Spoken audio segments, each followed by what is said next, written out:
Thank you. So good afternoon. So I don't even know Ben Mutschler, but I am going to go out on a limb and declare him a purveyor of secrets. Dr. Mutschler is the director of the School of History, Philosophy, and Religion at Oregon State University. He specializes in history, having received his doctorate in 2000 from Columbia University in history. His research and teaching interests concern the society, politics, and culture of 18th century North America, with a special focus on the history of disease and disability, poverty and the family, and the contours of everyday life. His dissertation was titled The Province of Affliction, Illness in New England, 1690 to 1820, exploring everyday life in early New England, the way it shaped families, households, and neighborhoods,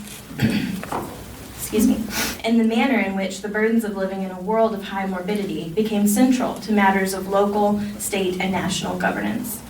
He has presented and written on topics such as American power and historical perspective and historical perceptions of universal health care. One of the classes he teaches is on the history of Oregon State University. So why then does this make today's presenter a purveyor of secrets? Perhaps it is the way I think about history itself, as a treasure trove of secrets, many of which aren't exactly secret, but perhaps are just forgotten, or maybe even considered unimportant by the broader public. Isn't this why we must, or why we should, call on scholars to inform us of our past when considering topics such as military action or healthcare? Dr. Mutschler is one of the scholars we call on. He holds secrets to our culture, our society, and our everyday life that we oftentimes pretend have no bearing on our present. His job is to make connections from these secrets to our present day, illuminating the richness, complexity, and bearing of our collective history. It is fitting that he be here today to discuss Book of Ages, the life and opinions of Jane Franklin. I think Dr. Mutschler, someone who has devoted his life to history, might agree with me that sometimes the most revealing histories come from the least known people. The giants of history sometimes have little to tell us about the everyday, the lives lived. One secret I can reveal about Dr. Mutschler that is actually no secret at all, as I found it on his website, on Oregon State University's website. But he used to play music professionally in and around the Boston area after graduating from Harvard in 1988. What instrument does he play? I have no idea. So perhaps that's a secret you can suss out for yourself today. With no further ado, please welcome our presenter, Dr. Ben Mutschler.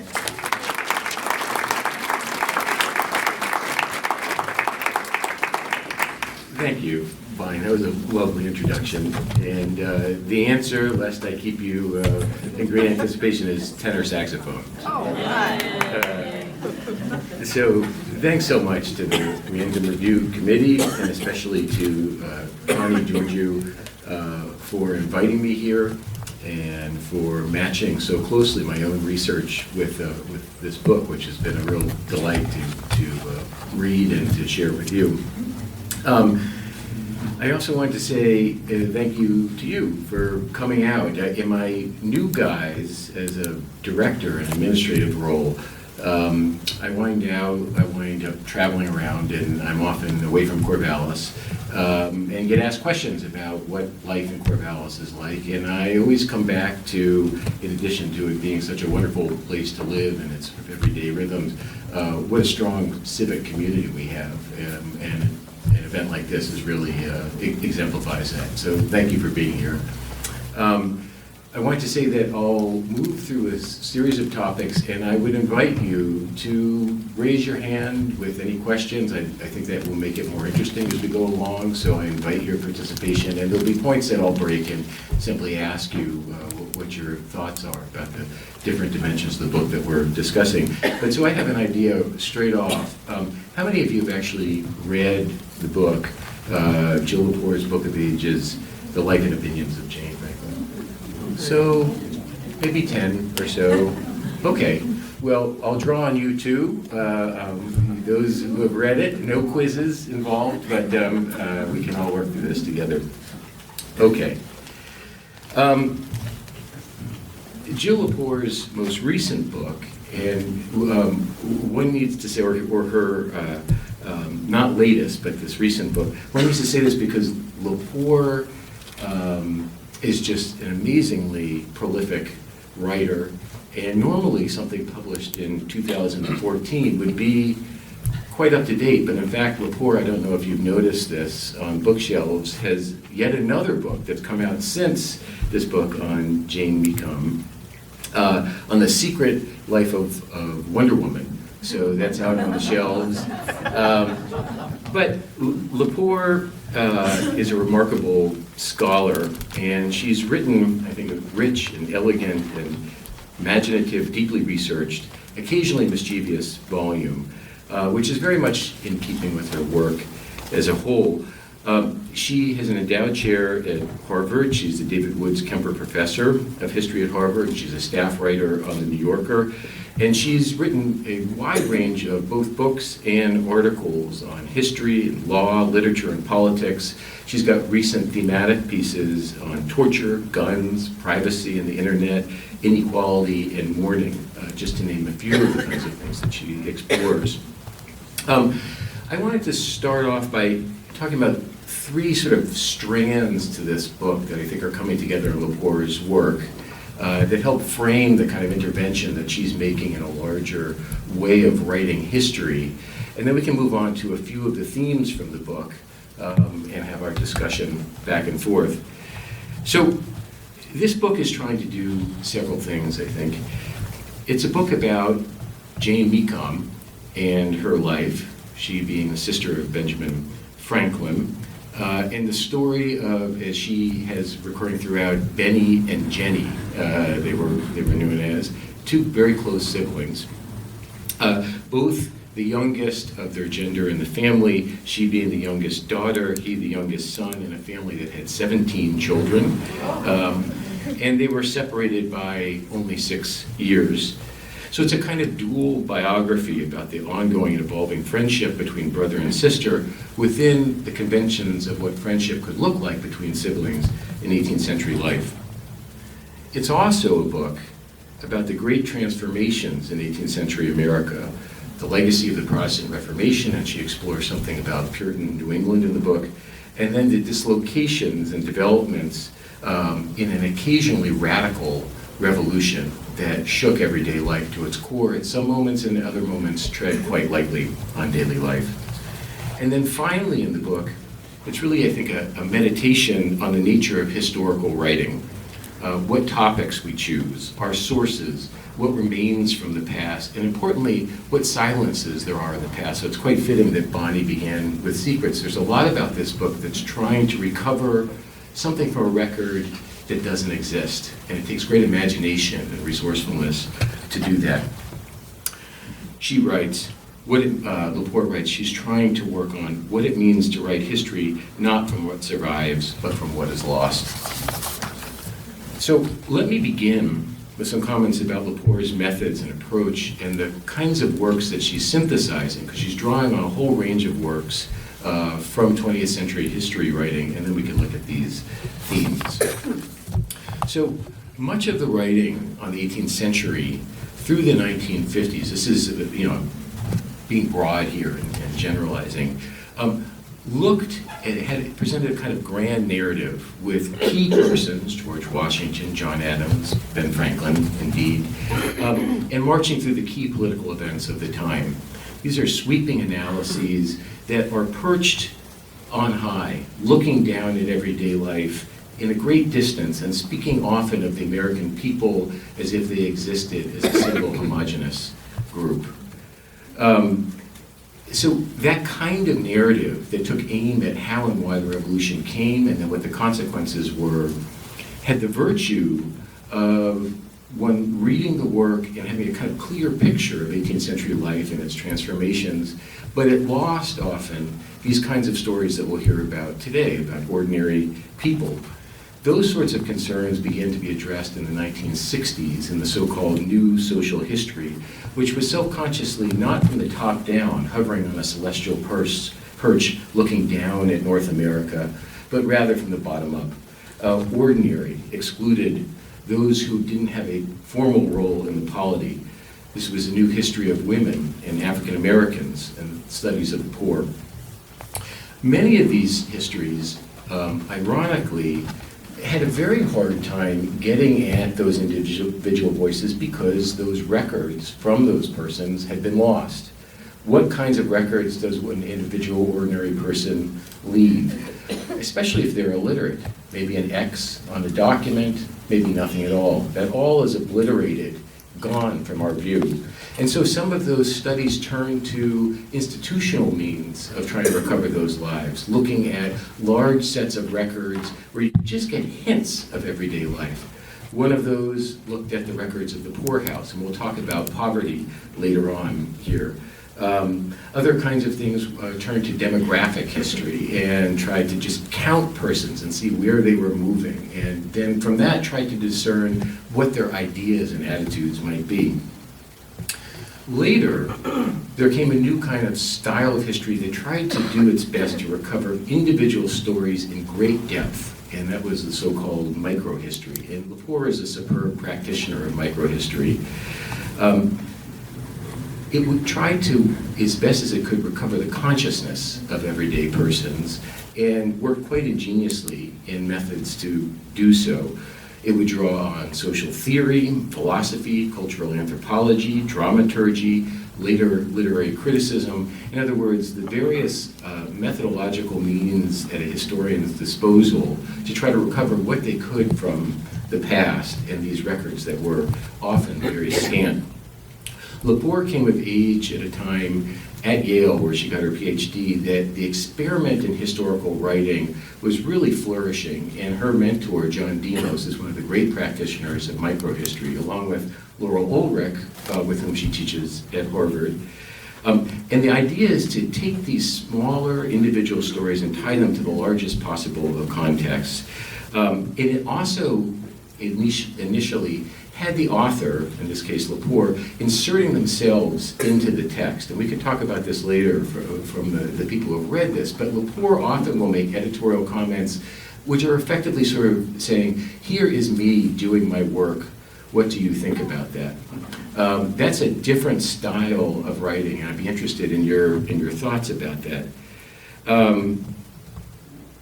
The book ends, not surprisingly in this vein, not with Jane Meacham, who passes away some chapters earlier, but with Jill Lepore, marching through archives throughout Massachusetts, trying to find the remains of Jane in any way she can. And then there is in her preface to the book, I think that's where it is, a call out to anybody that has any information on Jane to please email her directly, which is a kind of remarkable thing in a book like this.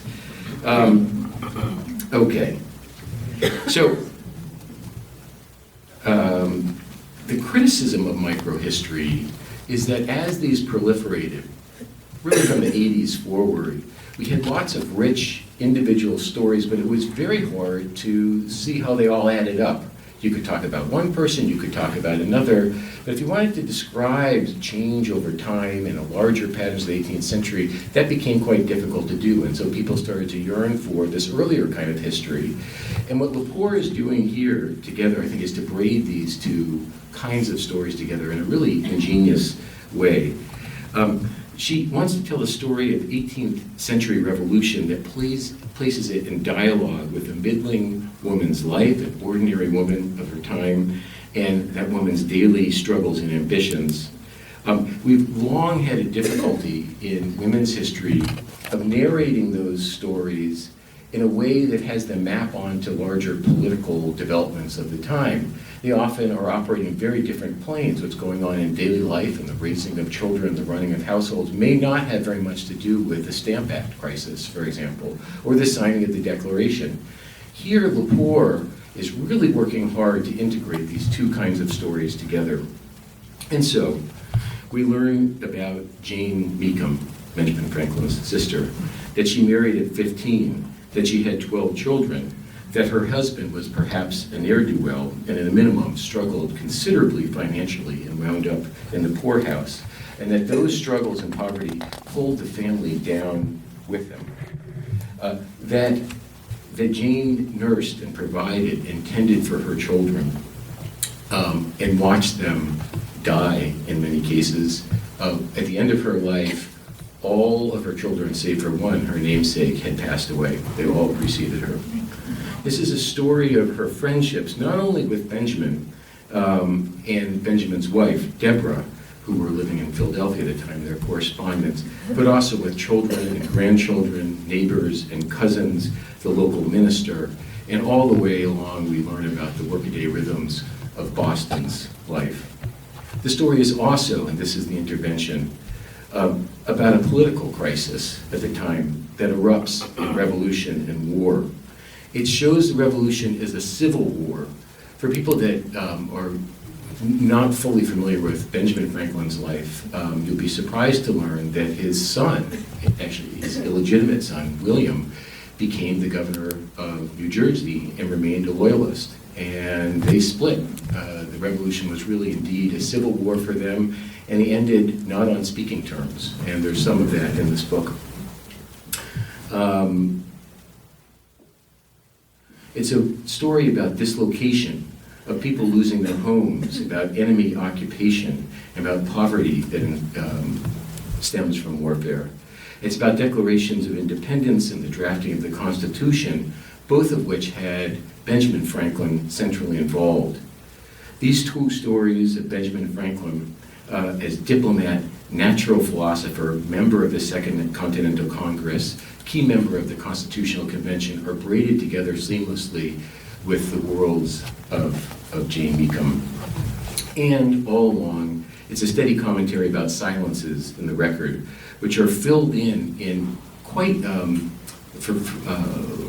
really creative ways, so that Lepore will, when the record is silent, as it so often is, turn to fiction, or turn to another diarist, or turn to some slight example of something that will illuminate the situation at hand, but for which there aren't records that speak to it directly. She's really a master of that, and when one reads along, unless you're sort of concentrating on that, it just reads as if, well, we can get the impression from you later, but somewhat like a novel.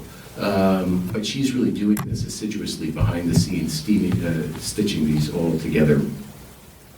It becomes a steady commentary about these silences, which she fills in, about the need for fiction, in some cases, to fill in the details of everyday life. And Lepore considered writing this book as a work of fiction. That would have been her second. She wrote another book of fiction, which I'll tell you, called Blind Spot, just parenthetically, because of her reputation, and she co-wrote this with Jane Kamensky, who I know, I assigned this book once. I'm trying to see if anybody here was in that class. No. And it turns out, and at OSU, one has to assign their books early, months and months before the class. So I assigned this. I read most of the books in the class. And I was reading it over Thanksgiving, some weeks ahead of the students. And I had been championing the virtues of this because I knew what Lepore was like as a writer, and I discovered to my horror that it was filled with the most salacious details, really drawing on actually an 18th century tradition in pornographic writing. I mean, there are many other styles of writing in this. And I moaned at one point with a turkey drum and a drumstick in one hand and said, my life is over, I'm going to lose my job to the family. But then it turned out, I got back to the class and the students were overjoyed. They loved the book and they thought it was one of the best things they had been assigned, and they asked me to assign it again, which I did in subsequent years. In any case, Lepore considered writing this as a work of fiction, and she has at the end a kind of meditation about that. What would happen if this was fiction? And that 18th century fiction writers, interestingly, thought that this was a way of getting at everyday lives, that history properly belonged in a different political realm, and if you wanted to understand the kinds of things about Jane's life, you would turn to fiction. Lepore, in this case, is braiding these all together. Okay. I wanted to read just one quick passage and then turn to you for any sort of overall thoughts you had about this initially, and then we'll launch into these themes that I've pulled out from the work. Now, I've got another confession for you, and this is, I worry about this, but on the one hand, generously, when you do random reviews as a plug for this, they send you the book. And here is the book proper that one holds in their hand. And there are copies in the back for people to check out if you haven't had them before. But I've tried to also incorporate into my life this Kindle reader, in part because my office is so overflowing with these material artifacts. I have no more room. Partly I can blow up the print. And the main criticism I have of this book actually is nothing about its intellectual agenda, is that the print is so tiny that I found myself having a middle-aged moment. And so let me just read one passage from this. Let's see here.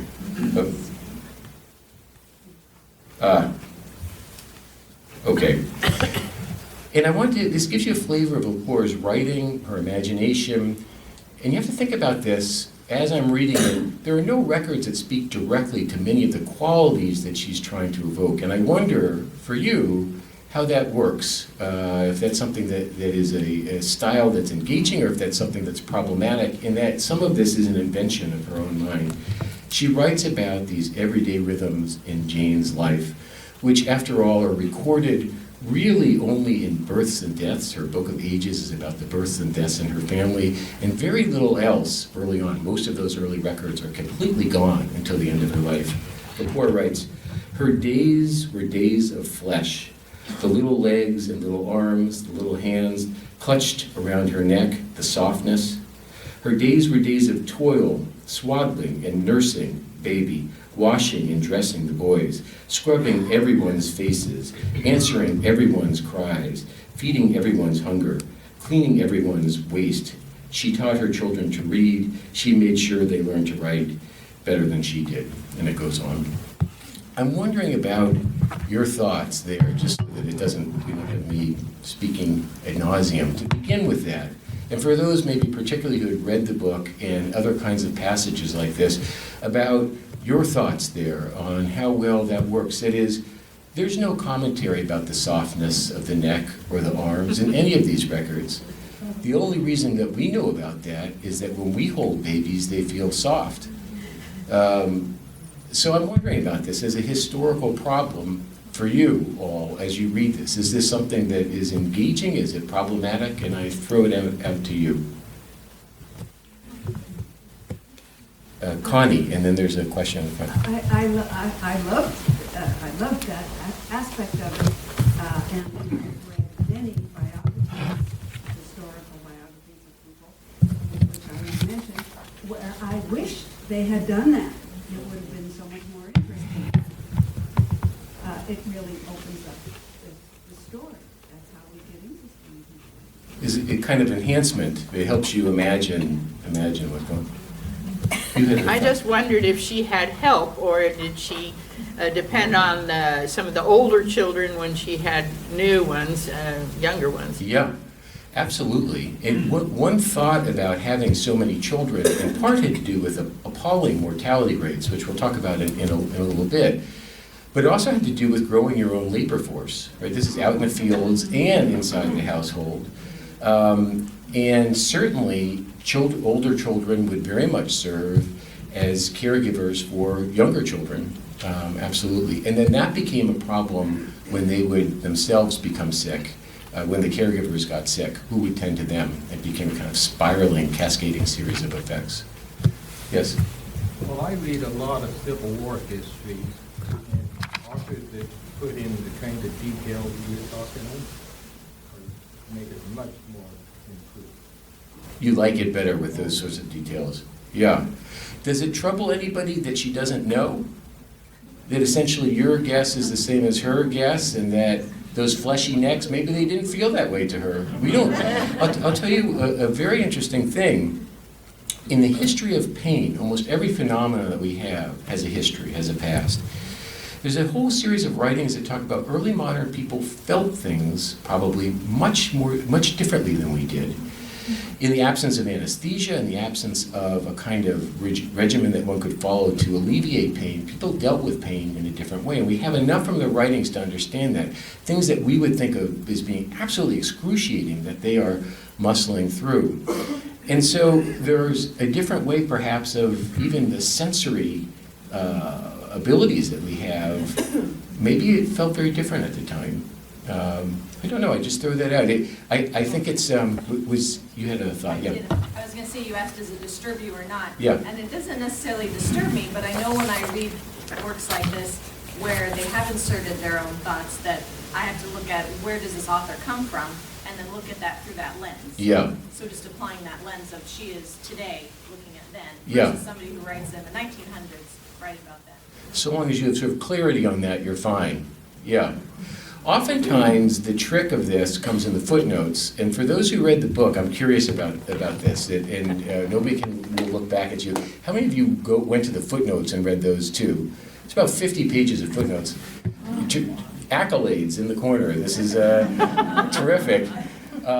Sometimes that's where the interpretive details get worked out. Somebody fesses up in the footnotes. I don't really know about their fleshy necks, but I can tell you, here's why I'm saying it. I don't know that it was raining out, but I know from an almanac from the prior week it was raining, and I'm guessing it was raining, that kind of thing. At some point, one pushes the edges of what is allowable in terms of historical practice when you're just fully making it up. Which is forbidden. But on the other hand, it's really, if people know more and more that for readers, it brings them into the story. And this Lepore is somebody that's a master at this. Okay, well, let's look at 3 different contexts from the book, and each of these we can stop and chat a little bit. The book, as I said, incredibly rich, and I'm voting for it. I encourage you to go read it. And you'll see much more than this. Some of these tie to my own interests, but I think they're quite central to the book as well. So we're going to talk about poverty, and then affliction in the book, and then this whole question of enlightenment and reading as a means of improvement. Those 3 contexts that I think we can pull out. So in order to change the slide, I think I just will hit this. This is a map of Boston. There's several iconic maps. This one's done in 1722. A year after a major smallpox epidemic swept through the city. And this is, Jane Beacom was born 10 years earlier, so she would have been 10 at this time. And one of the things we get from the book is the sense of just how small Boston is. I'm sure that your eyes, even in the front row, can't fully discern this. But on the small key at the bottom lists major fires that swept through the city and epidemics, including the most recent one in 1721. But there are prior epidemics that are listed. And then the houses, all of those are accurate based on people applying for property permits and so forth. The almshouse, which we'll talk about in a minute, is on the Commons. The picture I'm going to show you, we don't have a likeness of that from the time, is a little bit later on. But here, a lot of the action of the book takes place in small Puritan Boston that then later goes through this radical revolution where it becomes sort of one of the major focal points of ferment and articulation about colonial independence, and also a place that's afflicted by warfare, where the British come and occupy, and denizens are sent out to the countryside, and then the British are removed. So all of that is sweeping through at this time. Okay. One thing that we learn from the new social history is that in the 1760s, at the exact time that the imperial crisis was heating up, this quarrel between England and her colonies in North America that eventually erupted into independence, warfare, revolution, we learned that there was increasing poverty at the time. And you can figure this out by a couple of means. One of them is to look at pictures, not pictures, the records of the almshouses. You'll find in the 18th century that many of the records that are extant have an institutional affiliation, and that's why they've been preserved. In individuals' life, their letters, their diaries, often those disappear.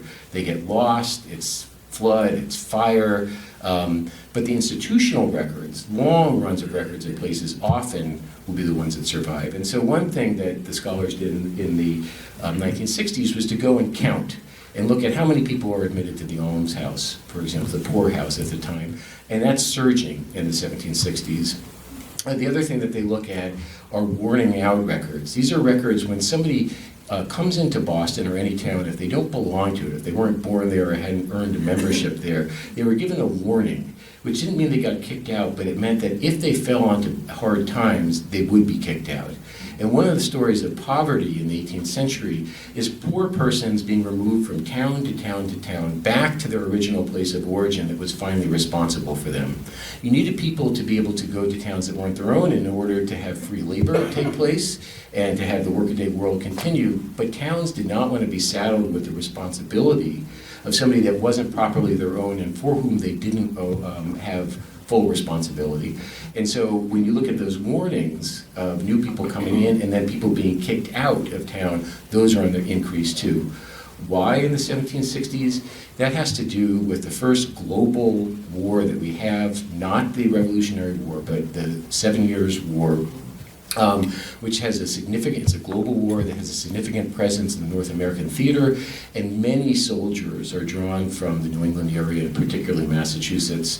They go up to the Northern Theater, they lose their lives, they get sickened and come back and they're disabled, and it leads to large-scale poverty in Boston in the 1760s. One of the social explanations for why people were so concerned about taxation at that time and were willing to push against it, such that they would break from the mother country. That's the broader context of poverty, but I think what the story tells us about poverty, particularly when we look at Jane, is the vulnerability that women faced at the time, their vulnerability to poverty.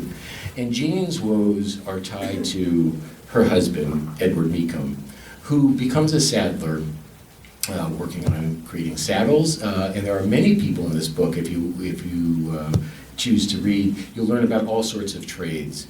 Bakers and saddlers and tanners and candle makers. The Franklin family really covered the gamut of these kinds of trades, sort of middling level, respectable trades, not something part of the gentry class, not of the poorest, but sort of middling. But often those people, when they didn't succeed, got brought into poverty, and this was the case of Edward Meekham. For those that are not familiar in the 18th century about the laws governing marriage, we need to have a word about coverture, which helps explain why it was that when the husband was in trouble, the wife was in trouble as well.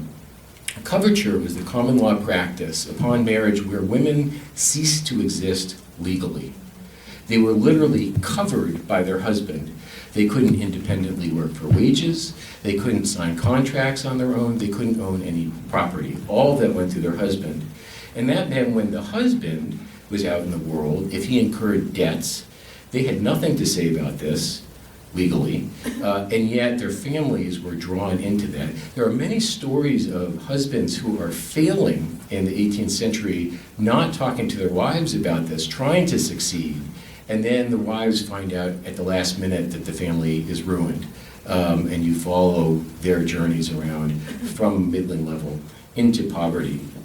So a family could become bankrupt, and in this case, Jane's early life with these children has her saddled with her husband's debts that he can't repay. Many cases of him being arrested. He spends some time in debtor's jail, then she's having to run the household on her own. Creditors that are coming and knocking at their door, asking for him, and then he seems to, Lepore doesn't really talk about this, but he seems to get wind of this, and he's often not home. He doesn't show up to the courts to finally have a formal penalty assessed, but it gets assessed in absentia, and the debts build up and up and up. Benjamin Franklin saves them at many times, we'll talk about in just a second, but part of this story is really not at all about Jane and her individual trials, but about her being married to a man who is struggling in the 18th century like many others. One interesting thing on the other side of this, of coverture, is that women that were unhappy in their marriages, it was in Massachusetts you could secure a divorce, it was not easy to do. Many women would run away. And in the newspapers at the time, there are advertisements for runaway slaves, as one might expect, but there was also advertisements for runaway wives. And here, coverture cut the other way. A husband was still responsible for his wife's debts that she incurred when she left the household. And husbands would advertise and say, please, if you've seen my wife, send her back and don't allow her to charge something against my name. So that bond had all sorts of interesting social implications. When a husband died, widows attained a different legal status. They were not femme cauvaires covered, they were femme soles. They were individuals who still had to petition to the courts to alienate property, to go to the General Assembly and ask to sell, but they were given much more individual responsibility. And here we watch Jane trying to put together a strategy for survival. Her largest one that she does is she establishes a boarding house. In addition to having the children, she had at various times 5, 6, 7 people that were living in the house. I don't have a sense of the dimension of the house. Maybe afterwards somebody can chime in here. But it's not large. 18th century mansions are small potatoes compared to housing in Corvallis, for example. So, there'd be simple 4-over-4 affairs, and even a smaller house that would constitute something that was very respectable. She also decides, and this is an interesting tie into the Revolution, that she draws on Benjamin's goodwill. And he's in England for much of the time that the imperial crisis is happening. And she says, please send me your finest cloth from England. Because culturally, the colonists, the sort of high aspiration was to have the very best of the best, which came not from the colonies themselves, but from the mother country. And she tries to establish a sewing and millinery shop, but she does this at precisely the wrong moment. In the 1760s, as this imperial crisis is heating up, and finally the colonists decide a strategy to break England and Parliament's back in having them no longer assess taxes. What they're going to do is not buy from England. It's going to hurt them economically, and that will finally end this sort of madness of taxation. Well, at the same time that she's trying to import these fine cloths and make something to sell, the imperial crisis hits and she's in trouble there too. So that doesn't wind up working for her. Behind the scenes, Benjamin Franklin is helping her, and in the 18th century, patronage was absolutely critical for survival. One cultivated dependency, not independence, but friendships based on superior subordinate bonds, so that one would look up to their superior and you would offer them allegiance, and in turn they would help protect. That's how the whole society would work. And in this case, Benjamin, in many cases, is helping out his sister. Benjamin knew writing on him has him almost like a mafioso don, where he is bestowing favors and he's willing to do pretty rough things to people that betray him or are going to damage his credit. In this case, Benny Meekum, one of Jane's sons, it turns out later in the story, one finds out he has probably severe mental illness. He's going in and out of episodes, but he is having a lot of trouble making his printing business work. And Benjamin, at one point, when a venture locally is not working, sends him to Antigua, which is in the West Indies, is a death sentence to send somebody there. He survives that. His sister is quite alarmed, and the writer who looks at this most closely, David Waldstreicher, sort of says it's a kind of punishment that's letting this guy know if he messes up anymore, this is what will befall him. He's going to be banished and probably die far afield. And Benjamin is behind that as a much more sort of sinister force, for what it's worth.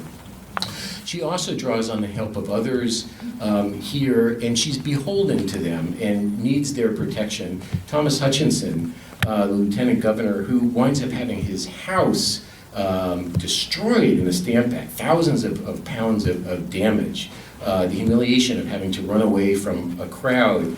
He has, in a hearing, allows her special dispensation to sell off portions of property and then keep the rest of it for her own support. And she acknowledges him as a very decent person for doing this. He doesn't have to do this. And she is much more sympathetic to the loyalist side, at least initially, in part having to do with the individual favor of Hutchinson. The final thing to say about poverty is that a lot of the writing back and forth takes part in a new language in the 18th century of sensibility and feeling. And this is a really interesting kind of thing where people write back and forth and they say, how are you feeling? I can only imagine how you feel. And then the trouble is you don't want to convey enough of your difficulties to somebody else lest you cause them pain. So there's a lot of discussion between poverty and pain and want, and a delicate balance between intimacy and letting somebody know exactly what your circumstances are and causing them undue pain. And some of this seems to be going on between Benjamin and Jane. Later in life, Benjamin notes that he's really felt like in earlier years Jane didn't give him the straight scoop on how poorly she was doing, and he checks up on her with the local minister to make sure, although she says she's fine and she doesn't want to cause him pain and have him thinking poorly of where she is in her life and that she would be deprived in any way, he wants to make sure that the local minister verifies that she in fact is doing okay. Anyway, there's this interesting kind of dilemma here in terms of people needing to care for each other but also not wanting to cause each other pain, and that runs throughout the text. Pain and sensibility. Okay, two other themes to talk about, but let me stop there and ask you about poverty and any questions you have about that or thoughts, particularly women in poverty in the 18th century. Yeah. Well, Ben Franklin was noted for a lot of, how to do things for Richard's Almanac. Did he truthfully give a lot of advice to his sister? Yeah, it's a great question. Yes, he not only gives advice to his sister, one of the arguments that Lepore makes is that Benjamin Franklin's more general advice, including The Way to Wealth, and his Poor Richard's Almanac, which has all these aphorisms, and then later his autobiography, has to do with very practical kinds of wisdom about industry and perseverance that he's trying to not think more generally about the American people, but in fact thinking about her and especially her children and people like Benny Meekum, so that he has in mind people in his life very vividly who are suffering that he thinks that this advice will help. People that write on the history of poverty say that this sometimes shades from help into cruelty, and so that you're saying to people who don't really have that many options at the time, work your way through it. And when you start to look at what the options are, they're fairly limited. And so one reading of Benjamin Franklin, his writings on poverty, is that he doesn't really have the same sort of sympathetic imagination about the causes of poverty at the time that one might in looking at individual circumstances. But for sure, he's writing about this and has lots of advice, which does make its way into records for his sister. And she wants to show him that she is doing well, that she's working hard, that she has a lot of strategies for taking care of herself. That's part of it too. Yep. When a man is in the almshouse, not generating any income, who supports his family? It's a great question. They have to, there's two ways that this can go. Sometimes the family joins him in the almshouse because there's no way of support. She'll have wives and children coming in as well. Sometimes that's coming from neighbors that get drawn on or other family members. The law of poverty said that parents and children all were responsible for one another, so the town could turn to that. But it's a real dilemma at the time. That is, in dealing with one person's debt and their poverty, you might be further exacerbating a problem. Yeah. Did you draw parallels to Ferguson? To Ferguson. Tell me a couple of sentences on People that. being arrested and put in jail because they couldn't pay their traffic fines, and they become greater and greater. You know, I wasn't thinking about Ferguson as I was reading it. I do think there's something about these earlier texts that deal with problems that we continue to face today that offer an opportunity for thinking two things. You know, one is how and why we got to where we are today. Another is all of these other possibilities left behind. And what I'm struck by in many of these cases is just how bare and brutal life was and spare. That if you look at what's in people's houses, there's just these few objects. Jane winds up leaving, among other things, I think 5 chairs that she's got among her prized possessions. You know, each thing has a kind of value to it. I'm struck by the dissonance between that world and our world of consumption. But there is, for sure, sort of ruminations that one has about, that sounds familiar. I don't know if it helps you necessarily point one way or another politically, but it certainly offers a kind of interesting context to compare and to think about the trajectory from the past to the present. So, yeah. Well, could you share a little bit, if you know, what the relationship is? Because even in our country, so many years ago, I mean, maybe 50, 60 years ago, we had poorhouses. Yeah, And I think the minimum dress in Portland was. that's right. What is how do they relate? Were they similar or different? In the 19th century, I mean, Ben Franklin is sort of ahead of himself in that way about writing about that one can sort of climb their way out of poverty. The movement towards these poor houses, poor farms, and then the development of workhouses too, was a kind of, the notion was there'd be a working cure out of poverty, that if people could learn, cultivate new kinds of habits. And I think there becomes less patience for, say, physical conditions that might lead to poverty, much more in the earlier period. And we'll talk about this in a sec. Maybe it's a nice way of bridging the next topic about affliction. Much, in the earlier world, a much greater sense of all of God's dangers in a way that gets lost later, and that these poor houses proliferate and these poor farms as a means of rehabilitation that has to do with sort of attitude. That's the thinking at the time. So I think, and that moves clear into through the 19th century until the progressive movement, and then there's sort of a new series of thoughts about poverty and institutional relief. All right, well, let's talk a bit about affliction and then enlightenment. One of the ways of thinking about the title of this book, the Book of Ages, which is in the early part of Jane's life, the main thing that survives here, which is a 16-page book that lists the births and deaths of her children and her husband, and that's it. And from that, Lepore spins this entire, tale of her life, which is quite remarkable that she's able to do it, punctuated throughout with these deaths. And this will be a question for you, is sort of thinking about that, how interpretively we work with it. I'd be really interested in the people who read the book, especially what you did with that. That is, there's a few pages and then there's a death, and there's a few pages and then there's a death. What do we do about that? In my own work, that was what got me interested in sort of illness and the rhythms of everyday life. It's very difficult to know how to tell a story about that, and Lepore has done it in one way here. She describes Jane's life in this book as a litany of grief, which is captured in the Book of Ages. 25% of children die before age 5, and then if you could make that threshold, the next set of illnesses and deaths would come in the 20s, and she loses many of her children in the 20s as well. Meekum thought about illness and death in really a way that was consonant with her 17th century forebearers, Puritans, in that it was God's will and a correction. It was a means of jolting one, so that they realized that this world was not really of their control, that ultimately one had to let go of things of this world and to keep God in the fore. That was the only thing that one could count on. There was preaching to children at the time, through the 17th century into the 18th, to remind them that they could die at any moment. And there's a whole literature on death around this. Just thinking about that as the difference between past and present, the sort of daily reminder to a child. And I have a young children. I can't imagine at night, the bedtime story is not, and don't forget you might not make it to the morning, right? This would lead to a late night for me. But at the time, that's a message that is coming through, and Jane imbibes that and continues to talk in that way, drawing on that providential language about that it's part of God's plan, and drawing on it as a correction.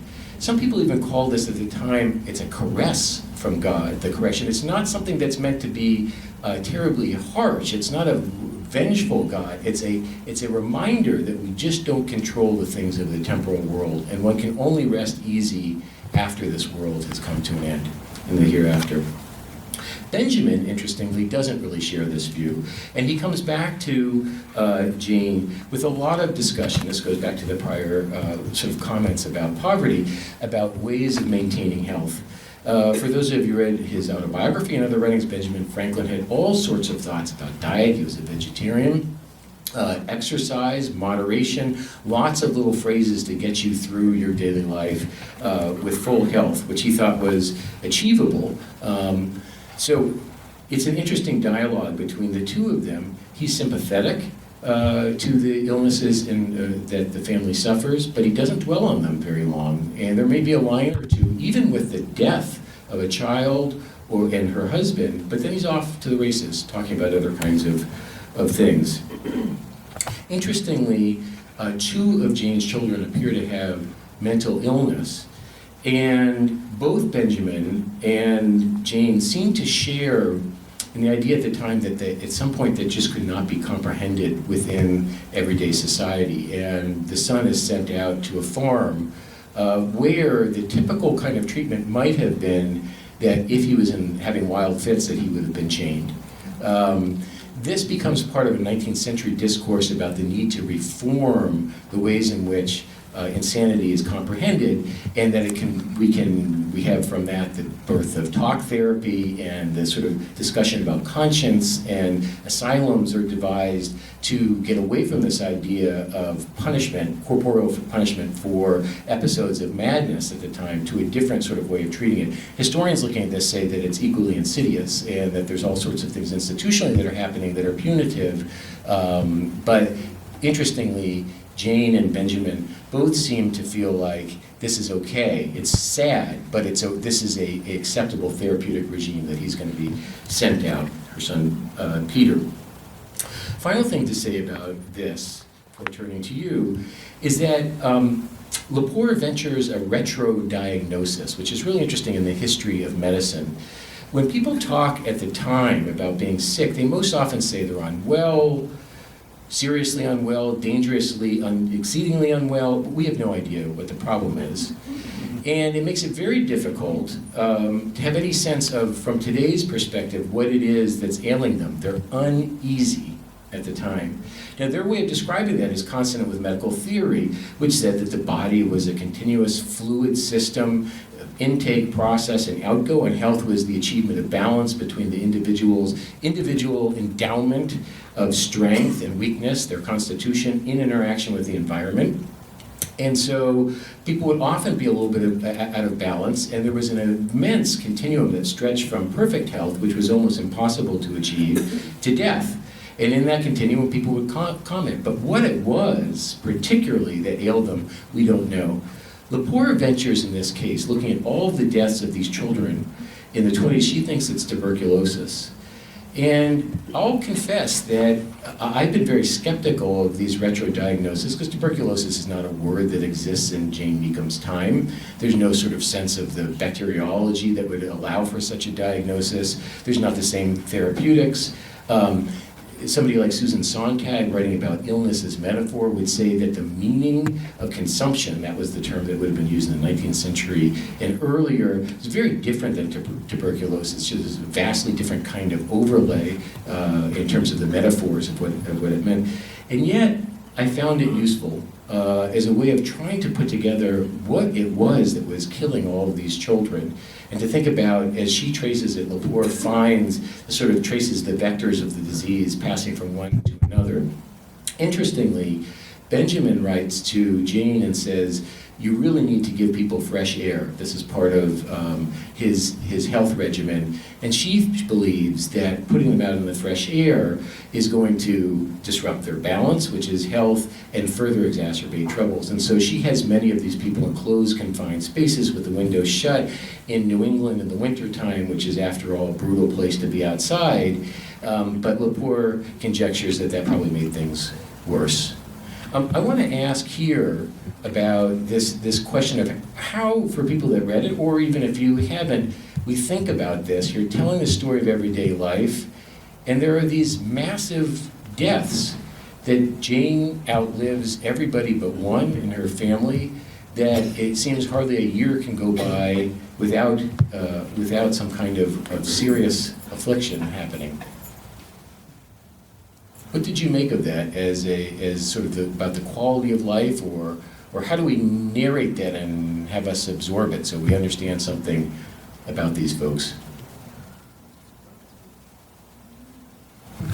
I would say that belief in God or some great Savior of heaven would be something to assuage these people's fear and suffering. Certainly there seems to be a lot of comfort in that, as people rehearse that as reflexively in the face of affliction. There's some kind of something that offers a comfort in there. That's where your final, I'm interested in asking you, as a historian, Was there some documentation of a discrepancy between the wealthy of that time period of the 18th century and their contact with disease as opposed to the middle and poverty-stricken people? Because that's the big discussion today, that wealth is aligned to health. Yeah. It manifests itself in interesting ways. For example, Benjamin Franklin suffers terribly from gout. And gout is considered a rich person's disease, and it could be seen as a badge of honor, in a sense, although excruciating, because it could only be enabled by a diet that a rich person could take in. Similarly, there are discussions about health and different kinds of employment. Turns out being a professor is a terrible thing to be for health, because they thought that the sedentary life didn't allow for a full flowing of fluids, and that would get you in trouble. So that one had to have other means of support if you were going to go into the professoriate, or be a especially strong person in order to do it. That doesn't have a full class overlay in the way you're talking about, but there is this sort of discussion of the circumstances that can produce illness. And for us, as we look at those, we would say that has a class dimension to them. There are discussions later in the 19th century about squalor and disease that are profound. Less so in the period that we're talking about here, that emerges more in the early 19th century. And then there's a lot of discussion about superstition, and as enlightened medicine proceeds forward, people that are behaving contrary to sort of current medical thought, for example, around inoculation, although that remains quite controversial in this early period, inoculation for smallpox. So I have, oh, sorry, yep. When I read stories like this, I find myself becoming impatient that with the women who, and I wonder if this was in this book at all, did Jane ever have any feeling that maybe she should not have so many children? Was there any kind, or was this simply something that happened to women in those times? The right of refusal is something that gets negotiated over time, and there is a decrease in the numbers of children in the 19th century, which has to do with different kinds of birth control techniques, but also women who are holding back. It's difficult to think about exactly what those conversations could have been as coverture is holding full sway, and essentially somebody is married, is owned by their husband. It's a tremendous vulnerability, and Jane spends much of her time, and she's either, one kid, and as soon as she has a child, then she's pregnant again. There's really not too much of a gap there. It's somewhat, 12 is a lot, but it's not terribly unusual. At the time, there's not a discourse about that in the way that there perhaps would be today, in the way that you're alluding to it. Although Benjamin did write about the population in America and saw it as developing exponentially, and he was accurate in some of those predictions. He noticed that people were getting married earlier and having more children in America, and that therefore part of what his thinking was eventually that was a place that was going to need its own independence, sort of the geometric expansion of population. But yeah. This is a comment, not a question. We still have the same thing today, not so much in the United States, but especially in developing countries, where women cannot negotiate for safe sex with their HIV-positive partners. So I see it sort of similarly, that the woman can't negotiate for lesser children. What we have now is an area of research that is seeking to give women a completely woman-controlled barrier method of not just birth control, but control against disease. So this is, we're the receptors. So we're not able to make that negotiation, and I think it's kind of unfair to put that on somebody, especially in the 18th century. Yeah, it is. One has to sort of recreate the social circumstances and legal that would have enabled this to go on. And then the interesting question is sort of, were you to pull Jane aside and say, are you in favor of what's happening here? What do you think about it? That's a much harder question to answer, because it could well be that this is one of the roles of women are to nurture and to grow, even given the pain that's involved in that across the board. So I noticed that we have hit one, and I want to ask you, we have one more thing we could talk about. We could also just have this wide open. I could scan it. I know people also have to leave. I gather that sometimes things can go for another 10 minutes or so, but I don't want to tread on your good graces here. Thoughts about this? Finish. Can you finish? Continue. Finish. All right, I see Mike O'Malley in the back. I can call on you at the end. The last thing to say.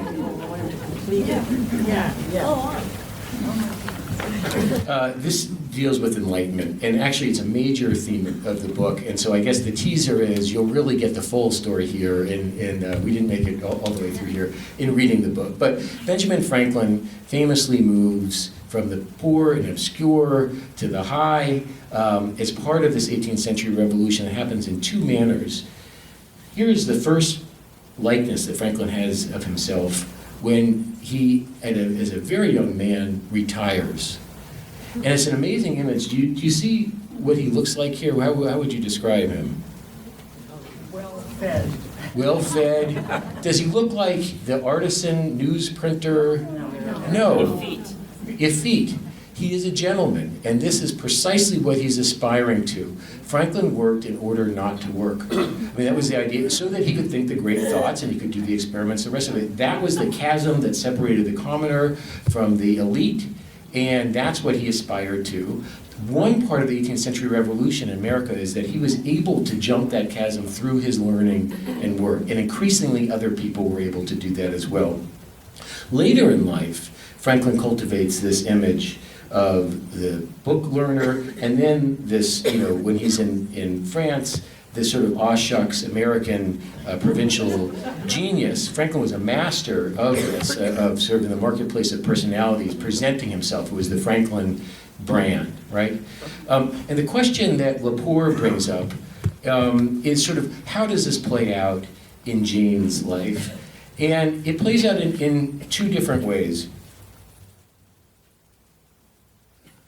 One is to point out steadily the kinds of advantages that Benjamin has that she doesn't have. And that in addition to raising these children, she's denied a kind of education that he has access to. The Poor Laws at the time allowed for, in order to get closer to God, reading lessons for young women, but not writing.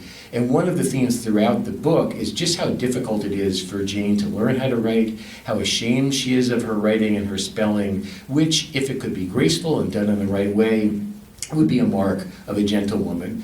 And that the means to jump that chasm between the commoner and the gentleman had a lot to do with learning the proper codes of refinement, something that was denied to women at the time in a way where it's opening up for people like Benjamin. So that's one of the major themes of the book.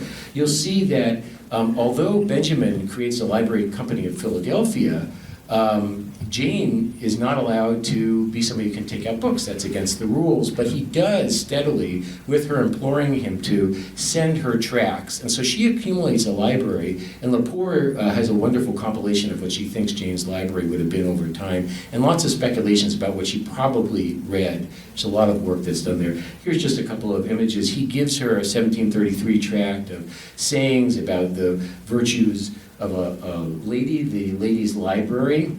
And so you see that she's signed that there.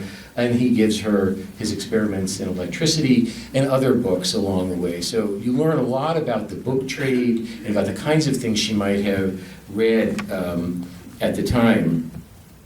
I mentioned about the question of writing. There's a real distinction between reading and writing, and that makes a major difference. Here, interestingly, in the sleuthing that Lepore does, Jane's writing was heavily edited by the first person that's collecting her letters, Jared Sparks, who goes on to be historian at Harvard and then president of Harvard, and he finds it not felicitous. And so he does a lot of redaction, and he changes her spelling, and he changes her phrases. And so part of the effort here of Lepore is to recover really what this looked like, and really what the spelling was. Interestingly, some of this wild spellings. People would spell the same name, their name, differently in multiple letters, right? Is that it gives us a sense of accents and sounds that you can create from the period. If you read them through consistently, you get a sense of that. Anyway, the overall theme is about learning through reading and writing as a means to improvement, and the steady progression from Jane as one who's very apologetic about her writing and doesn't have as much time for reading, to one who becomes a voracious reader and steadily develops opinions, that's in the title of the book, about the American Revolution, the Constitution, that emerge in her writings with her brother. She gradually moves in favor of the revolution after having some degree of uncertainty there. And she even is bold enough to, when Benjamin is at the Constitutional Convention, to write him, reminiscent of Abigail Adams writing John Adams to remember the ladies, that she wants to have some sense of peace to proceed from the Constitutional Convention, that she's seen enough of bloody warfare, the blasphemy that happens in war, death and violence, that she wants him to keep in mind that we need to have a less fractious public life. Just finish with the closing of this, and then people can stay for I can stay if you want to have questions, and then people who need to leave can leave. At the end of the book, after Jane has outlived everybody, her brother, her family, her friends, Lepore reflects with this closing passage. Sorrows rolled upon Jane Franklin like waves on the sea. She left in her wake these gifts, her remains, needles and pens, letters and books, politics and opinions, this history, this archive, a quiet story of a quiet life, of quiet sorrow and quieter beauty. So I just wanted to close my part of this to say, hope you've heard enough from the book, that you go out and read it. It's anything but quiet, and it's well worth your effort. So,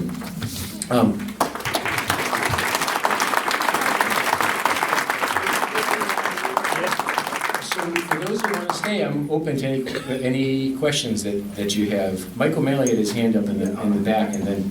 I remember years ago I read David Hackett Fisher's Albion on the Sea. Yeah.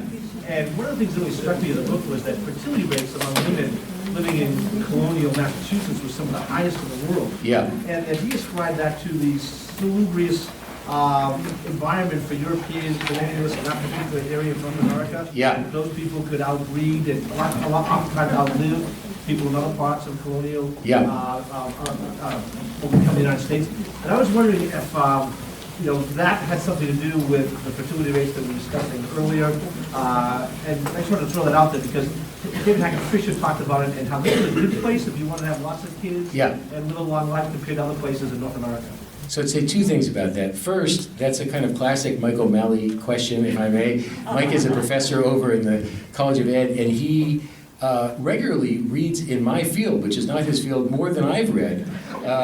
Just a wonderful colleague to have.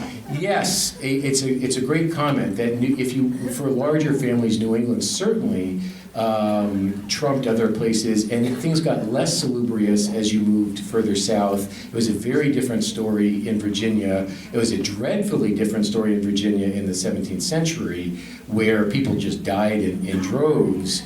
And there's been a lot of work on sort of women. Some women did very well in that circumstance because they would marry, be a femme covert, their husband would die, they would inherit his wealth, they'd marry, their husband would die, they'd inherit his wealth, and they were called serial widows. So if you could make it there, in some cases they did very well, and the sex balance, the sex ratio was off. But in any case, yes, I think this makes this one has to keep in mind, it's not just a universal story, it's a particular sort of New England story. I think that's well taken. Yes? Was there anything in the book that surprised you?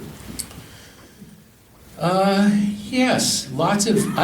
What surprised me most, I'd say, is maybe this is sort of a rarefied answer, but what surprised me is Lepore's her virtuosity, I guess, in her ability to just find her way out of all of these silences, where I might hit a dead end, to watch her move and say, oh, of course, that's the logical thing to do. Draw on Wollstonecraft here, bring that in.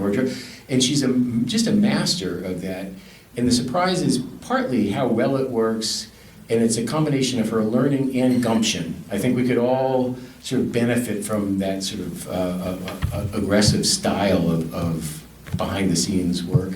In terms of the actual findings, a lot of this is just synthesizing what the contribution is to bring together these two different stories, Jane and Benjamin, and braid them together. But it's not, there's no new findings in that. About Jane, I learned almost everything that I know from Lepore, and that seems like a kind of just remarkable that she now exists in my mind. So that's a surprise.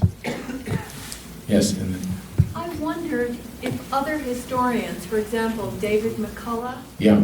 I read his John Adams and his Great Journey.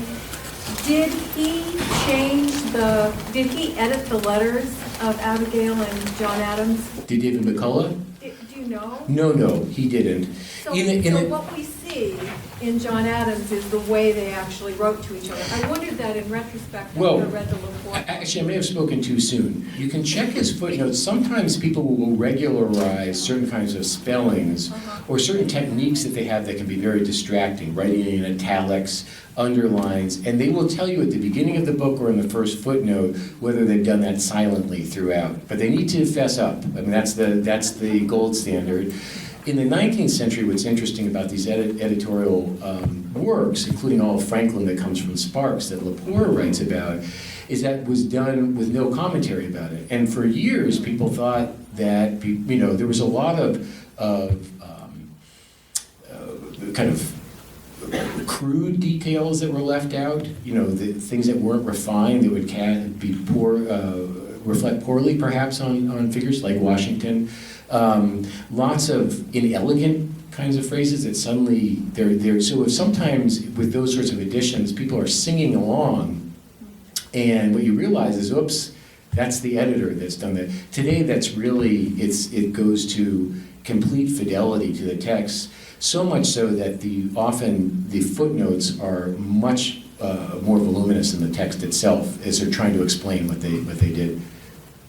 You had a question? I may have answered mine. I was just curious, as a casual reader, how do we know what was really going on and what the author has put out? Is the salvation in the footnotes?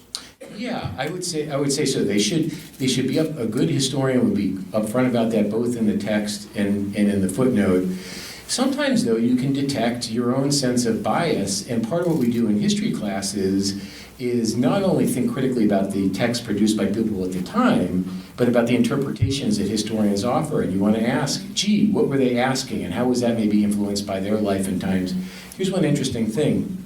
In the 1960s and 70s, there was a new military history that was written, it was so-called new military history, and they discovered in the American Revolution, the revolutionaries on the American side is kind of guerrilla warriors, right? And there's a writing about that. Well, that had a lot to do with Vietnam and the insights that people who had gone and fought and the writings about Vietnam. Now, that doesn't make them less true about the 18th century, but it does mean that there are certain kinds of things that come to light, insights that one might have that are born of their present circumstances. And whenever I read a work of history, I try to think about the historian and their life and times for a bit so that I understand where they're coming from in relation to their interpretation of the past. It always alters it in some fashion. I've read that we in the modern era tend to think that life is all going to be good. And in the past eras, they thought life was all going to be bad. And they were happily surprised when it was not. Yeah. And I try to read those kind of biographies with that in mind. Yeah. It's inspiring in its litany of misfortune to watch how people manage. I find that. Just to read what they go through and it casts a really interesting perspective on our own lives. I think that's right, precisely around this kind of issue. I'd agree. I guess I'm in agreement with you. Yeah. I have not read the book. Earlier when you said the author said that this was kind of a litany of grief, that was certainly my feeling when we talk about all these deaths of her children. And I wonder, when a woman loses one child or two, they can become consumed by grief to the point of deep depression. But when you're experiencing all these deaths, you wonder if you become desensitized by the grief. And I'm wondering at what point, if, my curiosity here, Jane becomes politicized by her grief and her understanding of how different it is for her as a woman. Her brother has the luxury of having an illegitimate son and walking away. She doesn't have the luxury of having an illegitimate child and abandoning the child. And, and she lives through all this. And then it sounds as if in her later years, this is when she starts kind of reflecting on this and handing this over to Benjamin as Abigail did to John, saying, remember us. But I'm wondering about that kind of being politicized through desensitization of just the overwhelming grief and having to separate yourself so much from it. It seems like there's two questions there, both, I think, great. One is how we understand their reaction to loss and whether they become inured to it in some way, anesthetized, right? And it's a really great question because the diary records at the time are often very spare. And what I ask students when we read through these, somebody dies and maybe there's just one line after it, and you ask, did they only care enough for one line? It might be a line about the death and then they talk about their work they did in the field. Or is that something that just can't be expressed? Right? That the conventions don't allow it. One can certainly say that it was far more common to have this kind of loss, and that death for them and suffering was a routine part of everyday life in such a way that it's part of their common discourse. So much so that there's a lot of, when you wish somebody well and good health, it has that's not a throwaway line, right? And when somebody says, I will meet you in 2 months, God willing, that's not a throwaway line. You really don't know so much about the future. It's a much more kind of radically contingent notion of what's in store for you in daily life. On the politics of it, this is very interesting. Jane does not appear to take Benjamin up on his philandering ways. And indeed, there's one intimation in the book where he senses that she's sort of pushing him a bit about this when he's in France, doing very well as a kind of courtier and having lots of sort of amorous adventures. And he's quick to write back and tell her he's all about business, and she's quick to say she wasn't trying to damage his reputation. An interesting thing there is that they are friends, but she still is counting on him, right? I mean, he's the reason that she is not in a kind of poverty that she would otherwise be. He winds up paying for the house that she's in, lots of things that he's doing that has regular firewood delivered to her. And you wonder about that sort of power relationship that also gets built into an intimate relationship. But in any case, there's no sort of, hey, Benjamin, look what I have to do, and you, not that same kind of thing. I'm just curious about the fact that although they had such a close relationship as brother and sister throughout their lives, he never wrote about her personally in his own writings. I wonder what your thoughts are about that. It's a wonderful comment, and maybe that'd be a good one for us to close on. So he doesn't. Lepore it's very startling in the book to read this, all of their relationship, right? And then the most famous autobiography we have, right? And this iconic work from Benjamin, written at different stages, right? I mean, it's not and he doesn't mention her once. How alarming that is, in a sense, to read that this whole life is there, and you know that it was part of his life. He's writing back and forth to her, and not a whiff of it. I think the explanation comes there that the autobiography wasn't really so much about an accounting of his life. It is that, but it's about lessons learned of a particular sort of kind of distillation of those. And then the question becomes, why is it that Jane can't be part of those lessons that he's trying to pass along? And that has a lot to do with the gendered conventions of the time. She fundamentally didn't count as a kind of profound invisibility as part of that world, which is really bracing to read about. It's another great reason to read the book, to know about that whole world and then go read the autobiography and think, no, wait a minute, what isn't in this? Well, thank you very much.